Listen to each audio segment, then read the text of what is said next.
Hello students, welcome to my YouTube channel. I am Akash और आज की इस वीडियो में हम स्टार्ट करेंगे क्लास 11th का first chapter that is sets.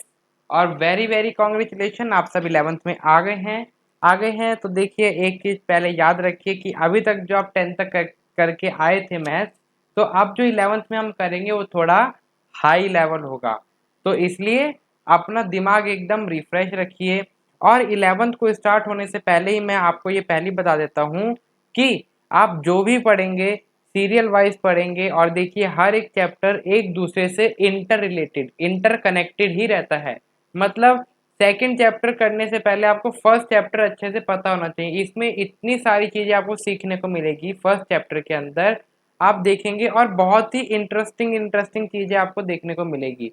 तो आपको याद नहीं करना, आपको चीजें समझनी है। और वो समझाने का काम किसका है? वो समझाने का काम मेरा है, ठीक है ना। तो मैं आपको समझाऊंगा और आपको वो चीजें अच्छे समझनी है और सारी चीजें अच्छे से अपनी कॉपी में राइट डाउन कर लेनी है अगर आपको याद नहीं रहती है। वरना आप नहीं लिखे, लेकिन मेमोराइज रखिए कि मैंने आपको क्या पढ़ाया था। और हर एक चीज से इंटर रिलेटेड रहेगी। तो चलिए स्टार्ट करते हैं अपनी वीडियो विदाउट वेस्टिंग टाइम। और मैं आपको पहले कह रहा हूँ, कॉपी पेन लेके बैठिए, तभी आपको मैथ करने में मज़ा आता है, ठीक है ना। अदरवाइज तो सब भूल ही जाते हैं। तो देखिए, ये हम नई चीज़ सुन रहे हैं मैथ में, सेट्स। ये सेट्स होता क्या है? तो देखिए बच्चों, ये सेट्स का मतलब होता है कि जो चीज़ यूनिवर्सल में अप्लाई होती है और सब जगह एक ही है। ओके, यानी अगर मैं बोलता हूँ कि रेनबो में 7 कलर्स होते हैं, तो रेनबो में सब जगह 7 कलर ही होते हैं। आप ये नहीं बोल दोगे कि भाई नहीं 7 कलर नहीं 8 होते हैं, या कोई बोल दे नहीं 15 होते हैं। तो कहीं और चले जाइए तो वो बोलेगा नहीं 5 होते हैं। तो यूनिवर्सल देखा जाए तो रेनबो में कितने कलर्स होते हैं? रेनबो में आपके टोटल 7 कलर्स होते हैं। चाहे आप यहाँ पूछो किसी से, या अपने दोस्त से पूछो, अपने घर में पूछो, अपने मम्मी पापा से पूछो, तो सब जगह क्या है, रेनबो में 7 ही कलर होते हैं। तो अगर आपसे पूछा जाए कि वॉवल्स बताइए इंग्लिश में, तो आप आसानी से बता देंगे कि आपके वॉवल्स होते हैं ए, ई, आई, ओ, यू। यही आपके होते हैं 5 वॉवल्स। और चाहे आप किसी से ही पूछ लीजिए, 12th के बच्चे से पूछ लीजिए, 9th के बच्चे से पूछ लीजिए, 6th के बच्चे से पूछ लीजिए, तो सब आपको यही आंसर देंगे। तो ये क्या है? आपका एक सेट है जो कि यूनिवर्सल आपका सेम ही है, कुछ चेंज नहीं हो रहा। तो ऐसे ही अगर आपसे नेचुरल नंबर पूछे जाते हैं, तो नेचुरल नंबर आपके क्या होते हैं? नेचुरल नंबर आपके 1, 2, 3, 4 अप टू सो ऑन, ये आपके नेचुरल नंबर होते हैं। लेकिन होल नंबर पूछे जाए तो होल नंबर कौन से होते हैं? होल नंबर वो होते हैं जो जीरो से स्टार्ट होते हैं, that is 0, 1, 2, 3, 4 up to so on. तो अगर आप किसी से ही पूछेंगे, नेचुरल नंबर यही होते हैं, होल नंबर भी यही होते हैं। अगर आपसे इवन पूछा जाए, इवन नंबर्स कौन से होते हैं, तो वो नंबर जो 2 से मल्टीप्लाई होते हैं और या 2 से डिवाइड होते हैं। और ऐसी ऑड नंबर कौन से होते हैं? जो 2 के टेबल में नहीं आते, जो 2 से डिवाइड नहीं होते कम्प्लीटली, वो हमारे ऑड नंबर होते हैं। तो हर कोई अलग अलग आंसर नहीं देगा, आपको सब एक ही आंसर देंगे। तो ये आपका क्या है? ये एक तरीके का सेट है, ठीक है ना, कि ये आपका बंधा बनाया सेट है, हर जगह एक ही चलेगा, ठीक है ना। आपकी मम्मी भी जाती है ना चूड़ियों की दुकान पे, ये कहती है भैया मैचिंग का सेट बना दो, ठीक है ना, चूड़ी का। तो वो क्या है? एक सेट बना के देता है, एक अरेंज करके देता है, ठीक है ना। और फिर वो उसी ऑर्डर में उन्हें पहनती है। फिर बेशक 6 महीने बाद वो साड़ी क्यों ना पहने, तो वो चूड़ी वैसी की वैसी ही पहनती है मम्मी। तो ये होता है आपका सेट। अब देखिए, अब अगर मैं पूछूं आपसे कि आपको कौन सी बुक पसंद है, अगर मैं पूछूं कि आपको कौन सी बुक पसंद है, तो आप अपने हिसाब से बताएंगे, थर्ड पर्सन अपने हिसाब से बताएगा, सेकंड पर्सन अपने हिसाब से बताएगा। आपके घर में अपनों अगर सबसे पूछा जाए तो सब अलग अलग आंसर देंगे। तो वो कोई सेट नहीं है, तो वो कोई सेट नहीं है कि सब अलग अलग आंसर दे रहे हैं, क्योंकि वो सबकी अपनी अपनी चॉइस है, ठीक है। लेकिन अगर आप उनसे कुछ और पूछ लीजिए, तो वो अगर आपको सेम आंसर मिलता है सब जगह, तो वो आपका सेट हो जाता है। तो देखिए, अगर मैं आपसे बोलूं कि अब अभी मैंने आपको बुक का एग्जांपल दिया था, लेकिन अब मैं आप सबको बोलूं, कोई भी पांच, नहीं कोई भी पांच नहीं, आप कोई भी आप सारी बुक्स मुंशी प्रेमचंद या स्वामी विवेकानंद की बुक्स के नाम बताइए। तो देखिए, मोस्टली स्वामी विवेकानंद की बुक्स तो, ऑब्वियसली स्वामी विवेकानंद की बुक्स तो हर जगह सेम ही होंगे ना, नाम उनका ये तो नहीं होगा कि आप कुछ और नाम बता देंगे, सेकंड पर्सन कुछ और नाम बता देगा, थर्ड पर्सन कुछ और नाम बता देगा। तो वो बुक्स के नाम क्या होंगे, सब लोग एक ही आंसर देंगे कि उनकी ये बुक है, ये बुक है, ये बुक है। अगर मैं आपको बोल दूं, चलिए अगर आपको बुक से नहीं समझ में आया, मैं आपको बोल दूं टॉप 10 फिल्म बताइए, टॉप 10 मूवी बताइए जो आपको पसंद है। तो आप कोई शाहरुख खान की बता देंगे, कोई सलमान खान की बता देंगे, कोई करीना कपूर की बता देंगे, ठीक है ना, कोई कैटरीना कैफ की बता देगा। तो आप अलग अलग ऐसे बता देंगे। तो ये कोई सेट नहीं हुआ। सेट कब बनेगा, जब मैं आपको बोल दूंगा कोई भी आप 10 मूवी बता दीजिए, कोई भी 10 नहीं, top 10 movies of Katrina Kaif बता दीजिए। अरे कैटरीना कैफ नहीं, चलिए सलमान खान की बता दीजिए। तो सलमान खान की टॉप 10 मूवीज सबकी जुबान पे एक ही होगी, ये थी, ये थी, ये थी, दबंग 3 हो गई। तो इस तरीके से आप सारी मूवीज बता देंगे कि वो क्या होगा, वो एक पर्टिकुलर आपका सेट बन गया, क्योंकि वो सब जगह एक ही चल रहा है। या आपसे पूछा जाए most awarded film of the Salman Khan कौन सी है, तो वो सबकी जबान पे एक ही रहेगा। तो वो आपका क्या हो गया, सेट हो गया। तो अब मैं समझता हूँ, आई होप आपको सेट का मतलब अच्छे से समझ में आ गया होगा। तो ऐसे ही अगर आप ले लीजिए कि 11 best cricketer batsman of the world, है ना, अगर मैं बोलते 11 बेस्ट क्रिकेटर बता दीजिए आप वर्ल्ड के, तो सब अलग अलग नाम देंगे। पाकिस्तान वाले अपना बता देंगे, इंडिया वाले अपना बता देंगे, ऑस्ट्रेलिया वाले अपना बता देंगे। लेकिन अगर मैं एक पर्टिकुलर इस कंट्री ज्वाइन कर दूं, अगर मैं आपसे पूछ लूं कि इंडिया के 11 क्रिकेटर्स के नाम बता दीजिए, तो चाहे आपसे पूछा जाए, पाकिस्तान वालों से पूछा जाए, ऑस्ट्रेलिया वाले से पूछा जाए, तो सब एक ही आंसर देंगे, क्योंकि हमने पर्टिकुलर बता दिया कि इंडिया से हमें पूछने हैं। तो वो क्या हो गया, हमारे सेट्स हो गए। तो अब मेरे को लगता है शायद आपको सेट्स का अच्छे से मतलब पता चल गया होगा कि सेट्स क्या होते हैं जो यूनिवर्सल सेम रहते हैं। अब देखिए बच्चों, अब है तो चीजें बहुत सारी समझने वाली, लेकिन हम चीजों को एक बार में नहीं समझेंगे। हम जैसे जैसे वो चीजें आएंगी, मैं आपको उस तरीके से समझाते जाऊंगा और उसी टाइम पे आपको नोट डाउन कराते जाऊंगा। तो देखिए, अभी आगे बढ़ने से पहले आप एक छोटी सी चीज याद रखिए कि आपकी दो चीज होती है, एक होती है रोस्टर फॉर्म, रोस्टर फॉर्म, और एक होती है आपकी set builder form, set builder form. तो ये आपकी दो फॉर्म्स होती है। तो ये दो फॉर्म्स को समझने से पहले मैं आपको एक एग्जांपल देता हूं, जो कि अभी मैंने आपसे पूछा था। तो अभी मैंने आपसे क्या पूछा था कि आप वॉवल्स बताइए ऑफ द इंग्लिश अल्फाबेट। तो आप सब क्या बोला बताएंगे, ए, ई, आई, ओ, यू, यही बताएंगे। एक और चीज, जब भी हम सेट्स लिखते हैं ना, तो हम कर्ली ब्रैकेट्स या कोई भी ब्रैकेट, आप सर्कल ब्रैकेट जरूर लगाते हैं। तो ये मस्ट होता है सेट्स लिखते हुए कि ये हमारा सेट है। ये जो ब्रैकेट्स है, इसी से हमें पता चलता है कि ये हमारे सेट है। तो इस तरीके से आपने लिख दिया। तो ये क्या है आपकी, जब हम सिर्फ एलिमेंट्स लिख दे रहे हैं, उसको हम क्या कहते हैं, वो होती है हमारी रोस्टर फॉर्म। ये होती है हमारी रोस्टर फॉर्म। जब मैं इसको स्टेटमेंट की फॉर्म में लिखूंगा, किस तरीके से, अब देखिए मैथ के अंदर स्टेटमेंट हम किस तरीके से लिखेंगे, x is a x is a vowel in alpha in English alphabet, in English alphabet। तो ये मैंने एक स्टेटमेंट लिख दी कि x है, x मेरा क्या है, वॉवल्स है इन इंग्लिश अल्फाबेट। तो ये क्या हो गई, मेरी सेट बिल्डर फॉर्म होगी जब मैंने इसको स्टेटमेंट की फॉर्म में लिख दिया। लेकिन जब मैंने वॉवल्स ही लिख दी, यानी उसका आंसर लिख दिया, तो वो क्या हो गया, मेरे रोस्टर फॉर्म हो गई। तो ऐसे ही अगर मैं आपसे पूछूं कि ये मैंने लिखा x is a natural number, natural number को मैं इससे डिनोट कर देता हूँ, x is a natural number which is less than what, less than हम ले लेते हैं 10, लेस देन इक्वल टू 10। तो देखिए ये क्या है आपकी सेट बिल्डर फॉर्म। और जब आप लेस देन 10 नेचुरल नंबर लिखेंगे क्या हो जाएंगे, 1 2 3 4 5 6 7 8 और 9 विद इन कर्ली ब्रैकेट। तो ये आपकी क्या हो गई, ये आपकी रोस्टर फॉर्म हो गई। और इसको ऐसे नहीं लिखेंगे, देखिए हम लिखेंगे एक्स सच दैट, और ये भी रोस्टर फॉर्म भी क्या होगी हमारी, कर्ली ब्रैकेट में होगी। और हम अपने सेट का नाम देते हैं ए इज इक्वल टू एक्स, जिसमें हमारे क्या है एक्स एलिमेंट है, और एक्स मेरा क्या है नेचुरल नंबर है जो कि लेस देन इक्वल टू 10 है। तो इधर क्या हो जाएगा, एक 10 भी ऐड हो जाएगा।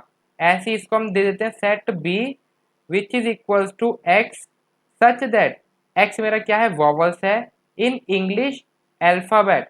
ओके, ऐसे ही आप कोई से भी, अगर अभी मैंने आपको कौन सा नाम बोला था कि best cricketers of the world के बताइए, तो रोस्टर फॉर्म हम किस तरीके से लिखेंगे, हम अपना सेट दे देते हैं सी विच इज इक्वल्स टू, अब इसके अंदर हम एलिमेंट ले लेते हैं वाई, और वाई मेरा क्या रिप्रेजेंट कर रहा है, Y is a cricketers of India. तो ये क्या हो गई आपकी, ये हो गई आपकी सेट बिल्डर फॉर्म। लेकिन जब आप इसका आंसर लिख देंगे, जब आप इस सारे के सारे क्रिकेटर्स लिख देंगे तो वो आपकी क्या हो जाएगी, रोस्टर फॉर्म हो जाएगी, और ये अभी आपकी है सेट बिल्डर फॉर्म। ठीक है, तो आई होप आपको समझ में आ गया होगा कि रोस्टर फॉर्म और सेट बिल्डर फॉर्म क्या होती है। देखिए इनकी कोई स्टेटमेंट मत लिखिए कि ये स्टेटमेंट क्या होती है, लेकिन आपको मतलब पता रहना चाहिए कि वो क्या होते हैं। तो अब हम जिस तरीके से क्वेश्चन सॉल्व करेंगे ना, तो ये सारी चीजें आपको आराम से और अच्छी तरीके से क्लियर हो जाएगी। तो चलिए स्टार्ट करते हैं विद द एग्जाम्पल 1। तो देखिए बच्चों, एग्जाम्पल 1 आपको क्या गिवन है, write the solution set, write the solution set of the equation X square plus X minus two is equal to 0 in the roster form. Roster form क्या होती है, जिसके अंदर हम अपने एलिमेंट्स लिखते हैं, ठीक है ना, वो कोई हमारी सेंटेंस फॉर्म नहीं होती है, तो वो होती है हमारी सेट बिल्डर फॉर्म, जिसके अंदर हम अपना सेंटेंस लिखते हैं। तो ये क्या है मेरा, हमें सॉल्यूशन सेट देना है कौन सी इक्वेशन का, X square plus X minus two is equal to 0। तो इसके अंदर आप क्या करेंगे, इसके अंदर पहले एक्स की वैल्यू फाइंड आउट कर लेंगे। तो by the middle term splitting आप लिख लेंगे एक्स स्क्वायर, अब आई होप आपको मिडिल टर्म स्प्लिटिंग आता होगा, तो आप लिखेंगे plus 2x minus X minus two which is equals to what, अब आप x कॉमन ले लेंगे, x कॉमन लिया तो क्या आ गया आपका x plus two and then minus, अब आप क्या लेंगे माइनस 1 कॉमन ले लेंगे तो आपका कॉमन आ जाएगा x प्लस टू। आपके दो फैक्टर्स कौन से बन गए, आपके दो फैक्टर्स बन गए x माइनस वन और x प्लस टू। तो x की कौन सी वैल्यूज आ जाएगी 1 एंड 2। तो देखिए ये अब आपकी आ गई है रोस्टर फॉर्म। इसको हम किस तरीके से लिखेंगे, solution of this set is, आप लिख देंगे, चलिए इधर मैं लिख देता हूं आपके लिए, the solution of solution set of this equation is, ये देखिए मैं इसको सर्कल ब्रैकेट में लिख रहा हूँ, आप कर्ली ब्रैकेट में भी लिख सकते हैं, that is 1 comma minus two, यही आएगा। देखो इधर x प्लस टू है, तो x के आपके ये दो फैक्टर्स आए थे 1 एंड माइनस टू, तो सॉल्यूशन सेट क्या हो गया 1 एंड माइनस टू। तो ये हो गई आपकी रोस्टर फॉर्म। अब देखते हैं एग्जाम्पल 2। एग्जाम्पल 2 आपको क्या गिवन है, that is right the set. अब आपको ये कौन सी फॉर्म दे रखी है, देखिए जैसे जैसे आप अपने मन में बोलते रहेंगे वैसे वैसे आपको याद होते रहेगा। तो ये आपको कौन सी फॉर्म गिवन है, सेट बिल्डर फॉर्म है, और आपको किस में कन्वर्ट करना है, रोस्टर फॉर्म में कन्वर्ट करना है। तो देखिए आपको सेट दे रखा है x such that x is a positive integer, x क्या आपका पॉजिटिव इंटीजर है, एंड एक्स स्क्वायर क्या है आपका लेस देन 40 है। अब देखिए आपका एक्स है पॉजिटिव इंटीजर, लेकिन आपका सेट कौन सा है, उसमें एक्स स्क्वायर है, एक्स स्क्वायर का सेट बनाना है जो कि लेस देन 40 है। तो देखिए आपके पॉजिटिव इंटीजर कौन कौन से हैं, आपके पॉजिटिव इंटीजर है 1 2 3 4 5 6 7 8 अप टू सो ऑन। ये सारे पॉजिटिव इंटीजर है, लेकिन आपका सेट कौन सा है, एक्स स्क्वायर का है, जो कि लेस देन 40 होना चाहिए। तो 1 स्क्वायर क्या होता है 1, 2 स्क्वायर क्या होता है 4, 3 स्क्वायर क्या होता है 9, 4 स्क्वायर क्या होता है 16, 5 स्क्वायर क्या होता है 25, 7 स्क्वायर इज 49। ये तो आपका 40 से ऊपर चला गया। और इससे पहले क्या आता है 6 का स्क्वायर, तो 6 का स्क्वायर क्या हो गया 36 और 7 का स्क्वायर हो गया 49। तो ये आपका 40 से ऊपर चला गया। तो आपका सेट कहाँ तक बनेगा, ये अप टू 6, 1 to 6, जिसके अंदर आपको x की वैल्यू लिखनी है, जिनके स्क्वायर क्या होंगे लेस देन 40 होंगे। तो आपका आंसर क्या हो जाएगा, रोस्टर, आप लिख देंगे रोस्टर फॉर्म इज व्हाट, इस तरीके से आप ब्रैकेट्स लगाइए एंड देन लिखिए 1 2 3 4 5 एंड देन 6, बिकॉज 7 स्क्वायर क्या हो जाता है आपका, 7 स्क्वायर आपका 49 हो जाता है। तो अप टू 6 यानी 6 square is 36 which is less than 40। तो इसकी सेट बिल्डर फॉर्म ऊपर जो लिखी हुई है वो इसको सेटिस्फाई करती है, किस तरीके से कि x मेरा क्या है पॉजिटिव इंटीजर्स है और उनके स्क्वायर क्या है, और उनके स्क्वायर लेस देन 40 है। आई होप आपको समझ में आया हमने किस तरीके से करा। देखिए स्टार्टिंग हुई है तो थोड़ी बहुत डिफिकल्टी आएगी, आप बस मेरे साथ थोड़ी सी मेहनत करते रहिए। अब चलिए देखते हैं एग्जाम्पल 3। एग्जाम्पल 3 आपको क्या गिवन है कि सेट ए आपको गिवन है that is 1 4 9 16 25 up to so on in the set builder form. हमें सेट बिल्डर फॉर्म लिखनी है। तो अब ध्यान से देखिए, सेट ए आपको ये गिवन है, यही गिवन है आपको सेट ए।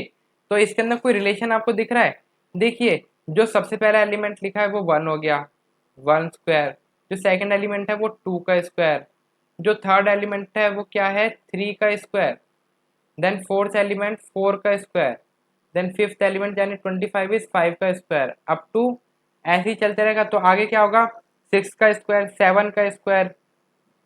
तो आप इसकी सेट बिल्डर फॉर्म क्या लिख सकते हैं, तो सेट ए आपको गिवन है तो ए इज इक्वल्स टू, देखिए सेट बिल्डर फॉर्म भी हम क्या लिखेंगे विद इन ब्रैकेट से लिखेंगे। तो अब आप क्या लिखेंगे कि x, अब आपने ले लिया x element such that x किस तरीके से है, x is the what, x is the square of natural number, x is the square of natural numbers. तो देखिए यही तो है, तो x मेरा क्या है नेचुरल नंबर्स का स्क्वायर ऊपर चल रहा है। तो ऐसे ये आपका सेट ऊपर चलते रहेगा। देखिए मैंने क्या लिखा है x is such that x is the square of natural numbers. ये नेचुरल स्क्वायर्स नहीं आएगा, ये आएगा नंबर्स। तो ये आपका सेट बन गया बिकॉज इसमें नेचुरल नंबर्स यानी 1 2 3 4 5 इसी तरीके से तो स्क्वायर लिख रखे हैं। अदरवाइज आप क्या लिख सकते हैं, एक और तरीका है, आप लिख सकते थे a is equals to what, a is equals to x such that x क्या है आपका x is equals to n square है, n स्क्वायर तो चल रहा है, जब n की वैल्यू 1 होगी तो 1 square, then 2 is equal 2 square, then 3 is equal to 3 square such that where आपका n क्या है, where n is natural number. तो आप इस तरीके से भी इसकी सेट बिल्डर फॉर्म लिख सकते थे। तो दोनों का आंसर आपका सेम ही है, आप कोई सा भी लिखिए आपको पूरे मार्क्स ही मिलेंगे। देखिए समझ में आया, समझ में आया तो नीचे कमेंट सेक्शन में ज़रूर बताइए। अब देखिए एग्जाम्पल 4, एग्जाम्पल 4 आपको गिवन है write the set in the set builder form. Set builder form लिखनी है। तो सेट बिल्डर फॉर्म के लिए देखिए सबसे पहले आप रिलेशन देखिए, इसमें आपको क्या रिलेशन मिल रहा है, ये आपको लिखा है 1/2, ये आपने लिखा 1/2, नेक्स्ट एलिमेंट है 2/3, थर्ड एलिमेंट है 3/4। तो आप देखिए कि ऊपर तो 1 2 3 4 5 6 ही चल रहा है, लेकिन नीचे आप देखिए इसके अंदर आपको जो ऊपर न्यूमरेटर में नंबर है यानी नेचुरल नंबर जो न्यूमरेटर में चल रहे हैं उसका +1 ही तो मिल रहा है। इधर अगर 1 है तो इधर 1 + 1 यानी 2, इधर 2 है तो 2 + 1 यानी 3, इधर 3 है तो 3 + 1 यानी 4। देन ऐसी नेक्स्ट देखिए अगर न्यूमरेटर में 4 है तो डिनोमिनेटर में क्या देगा 4 + 1 यानी 5, ऐसे ही अप टू 6/7 इसी तरीके से दे रखा है। लेकिन नेचुरल नंबर कहाँ तक है, नेचुरल नंबर अप टू 6 है, बिकॉज 6 + 1 7 खत्म हो गया आपका, 6 से ज्यादा नहीं है इसके अंदर। तो आप इसकी सेट बिल्डर फॉर्म क्या लिखेंगे, सेट बिल्डर फॉर्म आप लिखेंगे x सच दैट, x क्या है आपका, किस फॉर्म में दे रखे हैं आपको numbers, n divided by, n क्या है natural number divided by n + 1, where n क्या है आपका, where n is a natural number. तो यही आप लिख देंगे n is a natural number such that, and such that किस तरीके से है वो, कि n की वैल्यू क्या है मेरी 1 से बड़ी है, greater than equals to 1 but less than equals to 6 है। ओके, ये लिखना मस्ट है, वरना हमने तो लास्ट एग्जांपल 3 करा, इसके अंदर तो हमने n की वैल्यू लिखी नहीं कहाँ से कहाँ तक है, बिकॉज वो डॉट डॉट है, वो तो चलते जा रहा है। तो अगर हम इधर नहीं लिखेंगे तो ये क्या हो गया, ये तो चलते ही रहेगा, जो कि हमें इधर डॉट डॉट नहीं गिवन है, तो इसलिए हमने इसकी वैल्यू लिख दी n की 1 से 6 तक, है ना। तो आई होप आपको समझ में आ गया होगा। और यही हमने इस तरीके से जब हमने क्रिकेटर वाला एग्जाम्पल देखा था, जो कि हम लास्ट में क्या लिख दे रहे हैं, जो कि बिलोंग्स टू इंडिया, तो ऐसे ही उसके अंदर हमने डिफाइन कर दी कि हम इंडिया के क्रिकेटर्स को पूछ रहे हैं, तो ऐसे इधर मैंने डिफाइन किया नेचुरल नंबर हम सिर्फ 1 से 6 तक के ही ले रहे हैं। अब देखिए एग्जाम्पल नंबर 5 आपको गिवन है, आपको मैचअप दे रखे हैं, तो इसके अंदर आपको सेट्स मैच करने हैं from the right hand side. Right hand side आपकी कौन सी गिवन है, राइट हैंड साइड आपकी सेट बिल्डर फॉर्म गिवन है, और लेफ्ट हैंड साइड आपकी रोस्टर फॉर्म गिवन है। तो देखिए फर्स्ट आपको गिवन है PRINCAL, तो ये आपको गिवन है, ओके। एंड देन अब देखिए सामने वाले, देखिए इससे किससे मैच होगा, तो ये डी पार्ट से मैच होगा, फर्स्ट पार्ट मेरा डी से मैच होगा। क्यों मैच होगा, देखिए X is the letter, X मेरा क्या है, लेटर है ऑफ द वर्ड प्रिंसिपल, तो प्रिंसिपल वर्ड से जो एक्स है वो मेरा लेटर है प्रिंसिपल वर्ड का। तो प्रिंसिपल देखिए आपकी प्रिंसिपल की स्पेलिंग क्या होती है, PRINCIPAL, प्रिंसिपल होता है। अब आपको इसकी सेट बिल्डर फॉर्म दे रखी है, एक्स आपके लेटर है कौन से वर्ड के, प्रिंसिपल वर्ड के। तो देखिए अब आप सारे इसके एलिमेंट्स लिख लीजिए, कौन कौन से आपके एलिमेंट्स हैं प्रिंसिपल के अंदर, आपका पी से बना है, प्रिंसिपल पी है उसके वर्ड में, देन आर है, देन आई है, देन एन है, देन सी है, अब आई तो हमने एक बार लिख लिया, पी भी हमने लिख लिया, देन ए है, एंड देन एल है। तो ये सारे वो वर्ड्स है जिनको मिलके हमारा प्रिंसिपल वर्ड बना है। नेक्स्ट आपका क्या है, जीरो, तो ये किससे आपका मैच होगा, देखिए x is a integer and x + 1 is equal to 1, आपका x को इंटीजर गिवन है जिसमें x + 1 इज इक्वल टू 1, तो x की वैल्यू क्या आ जाएगी, 0 आ जाएगी। तो आपका सेकंड पार्ट किससे मैच हो जाएगा, सी पार्ट से मैच हो जाएगा। ऐसे ही थर्ड पार्ट देखिए, थर्ड पार्ट आपको गिवन है 1 2 3 6 9 18, इसके अंदर आपको कुछ दिख रहा है, ये किस तरीके से दे रखे हैं, इसके अंदर आपको कुछ पता नहीं चल रहा। तो ये फर्स्ट पार्ट पढ़िए इसका, ए पार्ट राइट हैंड साइड पे, x आपका पॉजिटिव इंटीजर है and is a divisor of 18, और ये 18 की डिवाइजर है। तो ये सी पार्ट क्या है मेरा, थर्ड पार्ट मेरा ए पार्ट से मैच हो जाएगा। देन 3 एंड -3, तो ये क्या बच गया, ये बी से मैच हो गया। क्यों हो गया, बिकॉज देखिए x आपका इंटीजर है और x² - 9 इज इक्वल टू 0, तो x² - 9 अगर इज इक्वल टू 0 गिवन है तो x की वैल्यू क्या आ जाएगी, x² इज इक्वल टू 9, तो x की वैल्यू आ जाएगी +-3। आई होप आपको समझ में आ गया होगा।